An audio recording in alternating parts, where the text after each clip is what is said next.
Prevozku prilagodzenu guhasnovateljom Združenja Belava Ptica, jih predstavnikom pridali predsjedatelj opštini Kula Perica Videkanić, rukovoditeljka odjeljenja za društvene djelnosti opštini pokrajinska poslanjica Dragana Potpara i pokrajinski poslanik Nenad Trbović. Dobijanjem ovog vozila Z dostavanjem tej prevozky zvekšani kapacitet službi prevozu, ta hasnovatelje z ostale opštini teraz za kraći čas na novej i starej prevozki, kotra še poteraz hasnovala, budu prihodzi do dnjovого prebuvanja.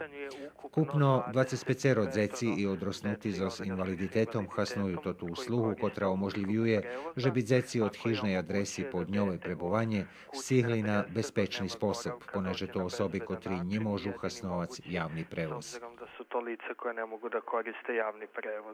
U objektu oddih obezpečeni 24 hodzinovi kvalitetni uslovija, medicinske staranje i fahovi nadpatrunog za osobi s počeškoscami u rozvoju.